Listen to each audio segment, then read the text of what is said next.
Supreme court ధర్మాసనం electoral bonds రాజ్యాంగ విరుద్ధమని చెబుతూ ఎన్నికల్లో ధన ప్రభావం గురించి లోతుగా చర్చించింది.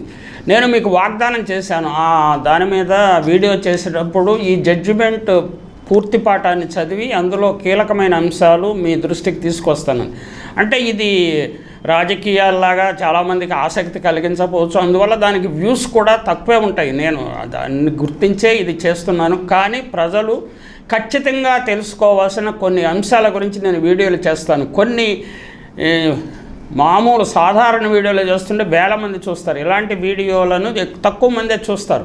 కానీ ఖచ్చితంగా బుద్ధిజీవులు చూడాల్సిన అంశాలను ప్రజల దృష్టికి తీసుకురావటము ఒక పాత్రికేయుడిగా నా ధర్మం. కాబట్టి నా విద్యుక్త ధర్మాన్ని నిర్వహించడంలో భాగంగా నేను ఈ వీడియో చేశాను. బుద్ధిజీవులు ఆదరింతురుగాక. సుప్రీంకోర్టు ధర్మాసనం ఎన్నికల బాండ్లు రాజ్యాంగ విరుద్ధమని, వాటిని జారీని వెంటనే ఆపేయాలని తీర్పు చెప్పే ముందు రాజకీయాలపై ధన ప్రవాహం గురించి లోతుగా చర్చించింది. ప్రజలు రాజకీయ పార్టీలకు విరాళాలు ఇవ్వటం చట్టవిరుద్ధం కాదు. ప్రజలు, కార్పొరేట్లు కూడా రాజకీయ పార్టీలకు విరాళాలు ఇవ్వవచ్చు. రాజకీయ పార్టీ కానీ అభ్యర్థి కానీ తీసుకునే విరాళాలపై ఎటువంటి పరిమితి విధించే చట్టం లేదు. అయితే పార్లమెంటు, అసెంబ్లీ ఎన్నికల్లో పోటీ చేసే అభ్యర్థులు కానీ వారి ఏజెంట్లు కానీ ఎంత మొత్తాన్ని ఖర్చు చేయవచ్చో మొత్తంపై మాత్రం పరిమితులు ఉన్నాయి. అంటే వారు తీసుకునే విరాళాలపై ఎటువంటి పరిమితులు లేవు, కానీ ఖర్చు చేసేదాని మీద ఉన్నాయి. దీని గురించి ఇంకా కొంచెం లోతుగా వెళదాం.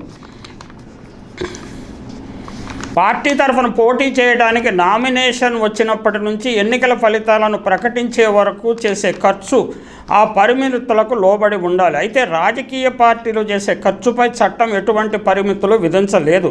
అందువల్ల చట్టంలో కొన్ని వైరుధ్యాలు ఉన్నాయి. అదే సమయంలో అభ్యర్థులకు వచ్చే విరాళాలపై పరిమితులు లేవు, కానీ రాజకీయ పార్టీలకు వచ్చే విరాళాలపై పరిమితులు ఉన్నాయి.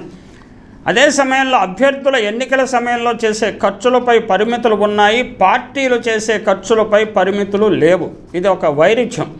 ఈ అంశాన్ని ధర్మాసనం గుర్తించింది. డబ్బు ఓటు వేయదు అనే మాట నిజమే, ప్రజలే ఓటు వేస్తారు. అయితే ఎన్నికల తీరుపై ధన ప్రవాహం తీవ్రంగా ఉంది. డబ్బుతో ఓట్లను కొనుగోలు చేయవచ్చు, డబ్బుతో రాజకీయ ప్రచారాన్ని ఉధృతంగా చేసి ఎన్నికలపై ప్రభావం చూపవచ్చు. టెలివిజన్లలో వ్యాపార ప్రకటనలు, ప్రచార ఉద్యమాలు, వ్యక్తిగత ప్రచారం ఎన్నికల ఫలితాలను ప్రభావితం చేస్తాయి అని సుప్రీంకోర్టు ధర్మాసనం గుర్తించింది.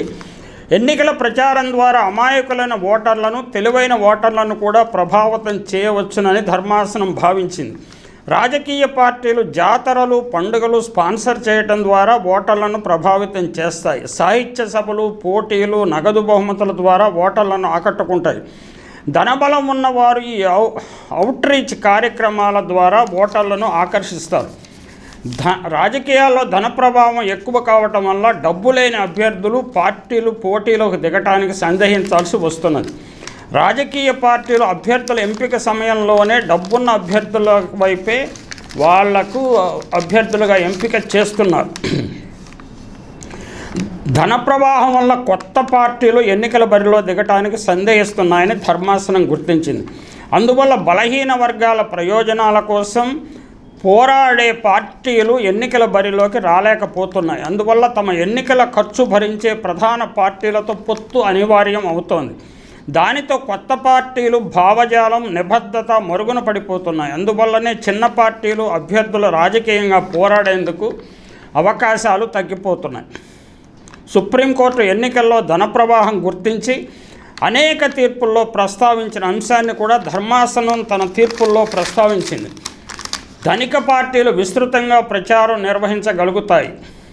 అందువల్ల రాజకీయ పార్టీల మధ్య, అభ్యర్థుల మధ్య లెవెల్ ప్లేయింగ్ ఫీల్డ్, సమాన పోరాట స్థలము, వేదిక లేదు. పోటీ చేసే అభ్యర్థులు రాజకీయ పార్టీలు అందజేసే నిధులను వినియోగించడం ద్వారా చట్టపరంగా వారిపై ఉన్న ఆర్థిక పరిమితులను ఉల్లంఘించగలుగుతున్నారు. ఈ అంశాన్ని జస్టిస్ విఆర్ కృష్ణయ్యర్ తన తీర్పులో గతంలో ప్రస్తావించారు. ప్రజాప్రతినిధుల చట్టం ఆర్పిఏ, పీపుల్స్ రిప్రజెంటేటివ్ సెక్షన్ 77 గురించి ధర్మాసనం ప్రస్తావిస్తూ రాజకీయ పార్టీల అభ్యర్థులకు అపరిమితంగా నిధులు పంపిణీ చేయటాన్ని అభ్యంతర పెట్టలేదు. కానీ దీనివల్ల స్వేచ్ఛాయుతంగా న్యాయబద్ధంగా ఎన్నికలు జరగటం లేదని పిటిషనర్లు విమర్శించడం సమంజసంగానే ఉందని ధర్మాసనం అభిప్రాయపడింది. అంటే పీపుల్స్ రిప్రజెంటేటివ్ యాక్ట్ను మార్చడానికి ధర్మాసనం ముందుకు రాలేదు, చొరవ చూపలేదు. జస్టిస్ కుల్దీప్ సింగ్ ఒక కేసులో ఎన్నికల్లో ధన ప్రభావం గురించి చేసిన వ్యాఖ్యానాలు ధర్మాసనం తన తీర్పులో ప్రస్తావించింది.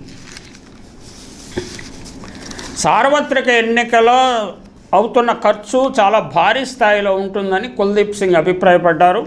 వేలాది వాహనాలను వినియోగిస్తున్నారు. 543 పార్లమెంటరీ నియోజకవర్గాలు అనేక రకాల వాహనాలను రోడ్ల మీదకు వస్తున్నాయి. ఎన్నికలకు చాలా ముందుగానే వేలాది మంది అభ్యర్థులు రంగప్రవేశం చేస్తున్నారు. కోట్లాది కరపత్రాలు, పోస్టర్లు ముద్రిస్తున్నారు, పంచుతున్నారు, అతికిస్తున్నారు. లక్షలాది బ్యానర్లు కడుతున్నారు. లక్షల జెండాలు ఎగురవేస్తున్నారు. వేలాది లౌడ్ స్పీకర్లను ఉపయోగించి ఉపన్యాసాలు ఇస్తున్నారు, వాగ్దానాలు చేస్తున్నారు. వీఐపీలు, వీవీఐపీలు వస్తున్నారు, పోతున్నారు. అందులో కొందరు హెలికాప్టర్లు, ఎయిర్ ట్యాక్సీలు వినియోగిస్తున్నారు. అధికారం కోసం ప్రతి రాజకీయ పార్టీ వేలాది కోట్లు ఖర్చు పెడుతోంది. అయితే ఎవరు ఎంత మొత్తం ఖర్చు పెడుతున్నారో లెక్క తేల్చడం లేదు. ఖర్చుపై జవాబుదారీతనం లేదు అని కుల్దీప్ సింగ్ అభిప్రాయపడ్డారు. దానిని ప్రస్తావించింది తాజాగా సుప్రీంకోర్టు ధర్మాసనం. ఇంత డబ్బు ఎక్కడి నుంచి వచ్చిందో ఎవరు వెల్లడించరు. సరైన అకౌంటింగ్, ఆడిటింగ్ లేనే లేదు. ఆ డబ్బు ఎక్కడి నుంచి వస్తుందో ఎవరికీ తెలియదు. ప్రజాస్వామ్యంలో న్యాయబద్ధమైన పాలన ఉండాలి. కానీ ఎన్నికల్లో ఈ నల్లధనం విశ్వరూపాన్ని అనుమతించరాదు. చట్టవిరుద్ధంగా ఇది జరుగుతోంది అని జస్టిస్ కుల్దీప్ సింగ్ ఆవేదనను ధర్మాసనం తన తీర్పులో ప్రస్తావించింది. ఎన్నికల్లో ధన ప్రభావం గురించి సమగ్రంగా ప్రస్తావించకుండా కేవలం ఎన్నికల బాండ్లు, చట్టంలో సవరణల గురించి వచ్చిన సవాళ్లపై తీర్పు ఇవ్వలేమని కూడా ధర్మాసనము అభిప్రాయపడింది.